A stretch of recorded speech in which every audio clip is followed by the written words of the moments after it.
a man-made paradise. I'm a city person. I'm not into all this country air and cow dung.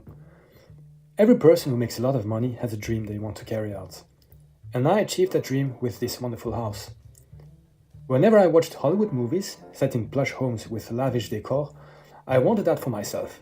And now I've got it. But to me, it was much more important to get the damn thing than to actually go and live in it. I'm very much like that. Once I get something, I'm not that keen on it anymore. I still have the house, but the real enjoyment is that I've achieved it. It's an 8-bedroom house in Kensington, West London. It's full of marble floors and mahogany staircases. It even has a garden that is 3/4 of an acre. In Kensington! Can you believe it? Recently, an Arab offered me £4 million for it. I told Elton John and he said, "Quick, sell it to him and live in a prefab." But it's my dream home and I don't care how much it costs me. I've been looking for a house for a long time. I'm not into yards and yards of acreage. I just wanted a beautiful house and a reasonable sized grounds. I'm a city person. I'm not into all this country air and cowdom.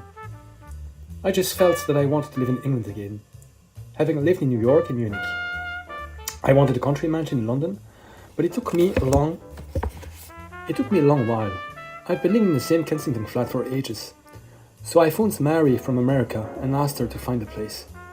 I saw the house, I fell in love with it, and within half an hour it was mine. It was in terrible state, and with all the changes I made, I wasn't able to move in for a year. I call it my country house in town. It's very secluded, with huge grounds, right in the middle of London. Once a month I would get inspired and go there with the architect. "Why don't we have this wall removed?" I asked once. Everybody groaned and the architect nearly died. I went in there sloshed one day, after a good lunch. There's a wonderful bedroom area at the top.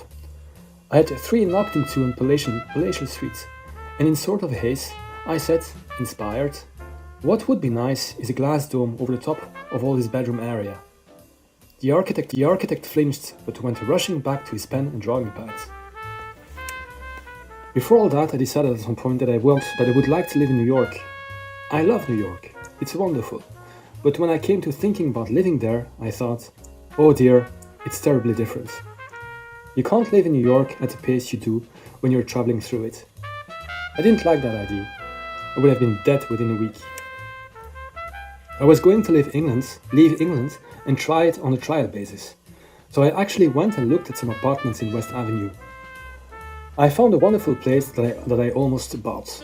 This is before Miss Thatcher's government came in. But then, when we came back to England, she was in and I just thought, well, why not? But it was nothing to do with money. Work had got to be too much. I got tired of the whole business and decided I really needed a long break. I had just bought an apartment in New York and I wanted to spend some time there. I spent a lot of time finding it, and as soon as I bought it, I moved in. So that took preference over my London house, and I lived there for a while. I worked with Michael Jackson while living there.